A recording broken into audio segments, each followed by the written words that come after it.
Hi, I'm Colin Smith from Photoshop Cafe, and I'm going to be going through some different videos here to help you learn how to use Photomatics.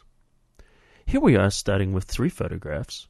One of them's a normal exposure, one of them is underexposed by 2 EVs, and one's overexposed by 2 EVs. We're going to jump right into Photomatics tone mapping.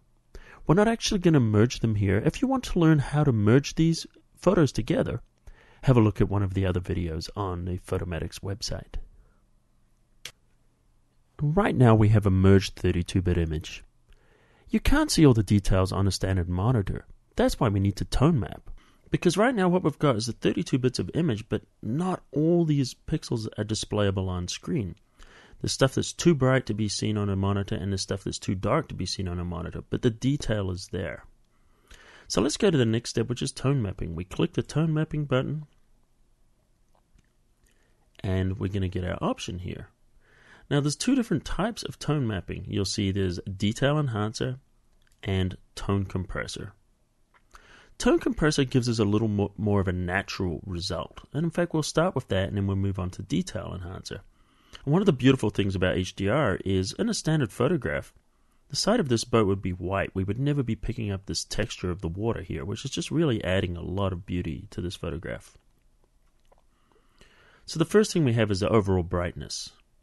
Let's brighten up this image a little bit and see how that just changes that. Then we have the tonal range compression. Notice as we turn this up, what it does is it just opens up the shadows and the highlights and pushes them more towards the midtones. Very similar to using the shadow highlight inside of Photoshop, if you're familiar with using that. And sometimes when we do that, it doesn't look so natural. So if we're looking for a more natural result, we want to bring that down a little bit. And of course, if we go to the other side, you'll see we'll get the exact opposite. We just get a very contrasty image here, not a lot of color. So let's just bring this up a little bit.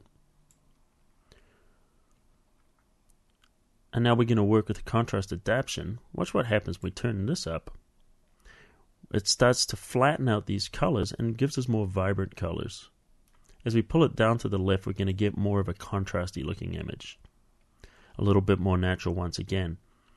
So in this case, because we're going for more of a natural looking photograph, we could set these 2 and then just play around with the brightness until we get a good value that looks good. And notice we're still getting a lot of detail here that we wouldn't get in a standard photograph. So we could click and drag over here, and we'll see we're getting this nice texture here. Now we can set the white and black point. What that does is it basically will get rid of any graying in the image. We find the brightest portion here. Sometimes when we're doing HDR, the whites are not pure white. There's gray because it's showing that detail. So by bringing up the white point, what it does is it clips these and forces them to white. Now obviously you don't want to do this too much, because if we do, we could start to blow out some of these areas of the highlights. So we'll pull this down just a little bit. And you can see it shows the detail here while just brightening up the image overall. Now the black point does the exact opposite of that. Notice here we can see in the histogram now that we've got white there. We could pull it forward a little bit more if we wanted to bring it to that first hump there. So really a lot of this is just a call that you want to make based on how you want the photograph to look. Black point here, what this does is it will force some of these areas here that are not pure black. It'll just darken those up because it'll force those to pure black. So it starts to clip those and just gives a little bit more foundation and a little bit more depth to our photograph there.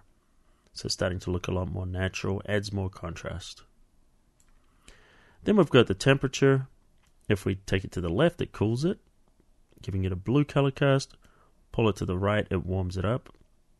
And you could use this for a special effect if you want, or you could use it for a little color correction if the white balance was off. Sometimes it's nice to warm photos up just a little bit. It just really depends on the photograph.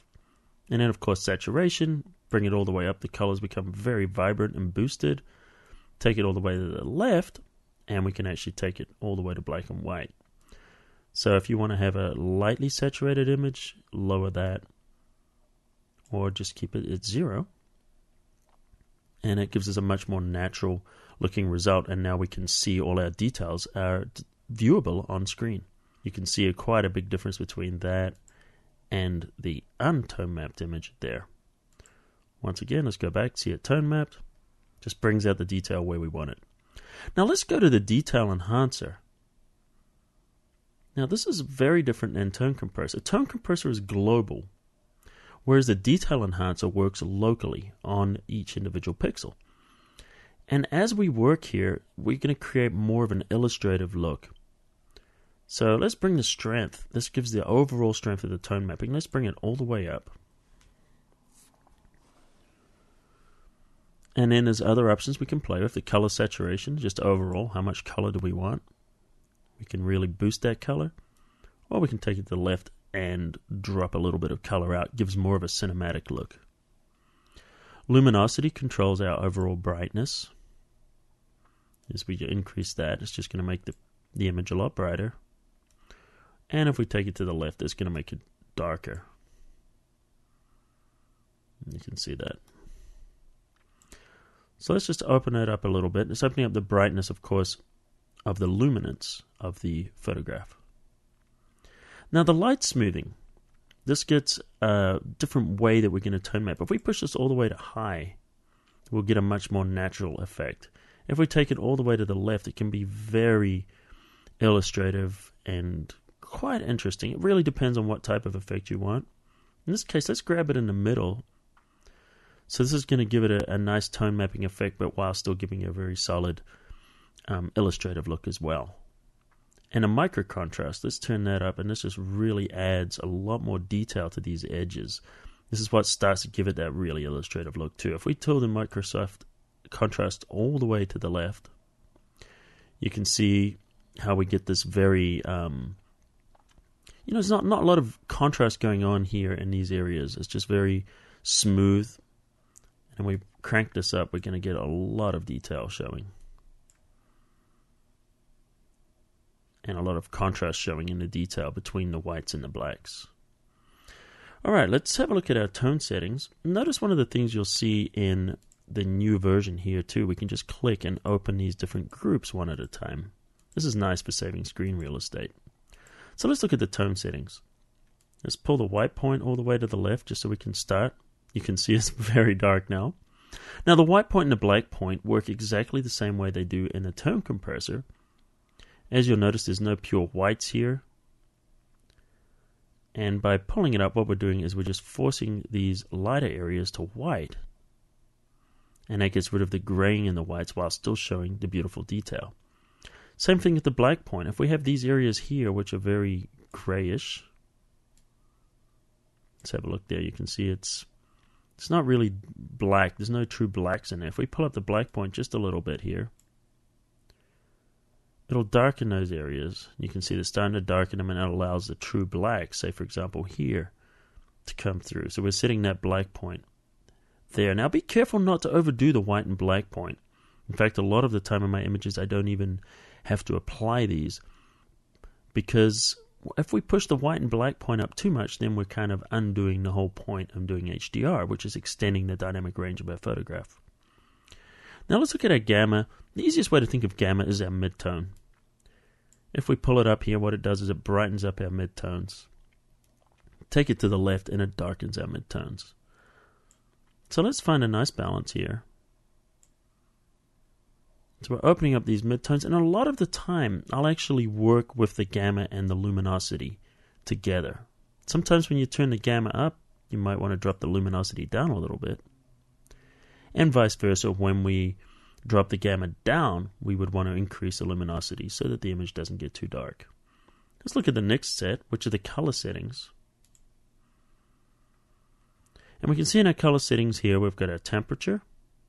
So if we take it to the left, it cools the image. Take it to the right, it warms the image. And then we have something very interesting here. Earlier on, we set the color saturation. With something interesting, we have the option here where we can control the saturation and both the highlights and the shadows. And this is really great because sometimes when we're doing some HDR work and we're doing the tone mapping, sometimes the color can become oversaturated in just the shadow or just the highlight area. And then this gives us a control over it. So if we pull this all the way down, there's going to be no color basically in the highlights. See that? And then we're going to increase it. Look for these poles up here. See, there's a lot of color. And sometimes, see how you just get too much there in the highlights. Try to avoid that unless that's the look you're going for. And once again, if we look at the shadows here, increase that. See, we get this really bright color here in the water and in these areas. And if we pull it all the way to the left, it sucks all the color out of those areas. So this just allows us to have that control that we need. I'm going to increase it just a little bit here. Now let's go down to the next set.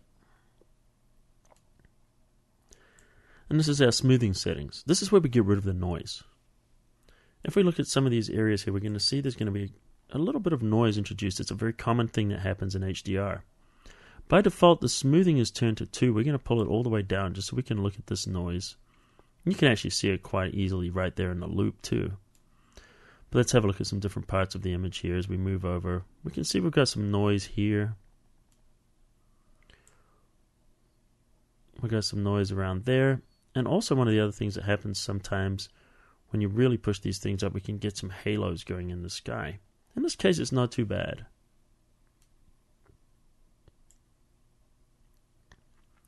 So what we're going to do is we're going to get rid of this noise a little bit. Just bring up the micro smoothing just slightly. Just put it up to 2. Let's bring up a little bit more. And you'll see by doing that, notice how it just smooths out a lot of that noise. Let's have a look and say this area here. If you look at it now, let me take the micro smoothing off and watch how much noise gets added.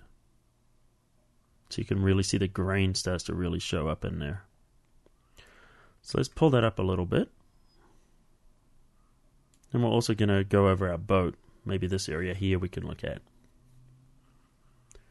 And the next thing we want to do, notice you can get a little bit of haloing and some chromatic aberration going there if you're not careful. Well, we can bring up the highlight smoothing here and also just smooth out the grain and those highlights. We can do the same thing in the shadows here. And what that'll do is it'll just get rid of that noise. Let's have a look in this area here. So it's smoothing out quite nicely. Let me pull these down so you can see the difference.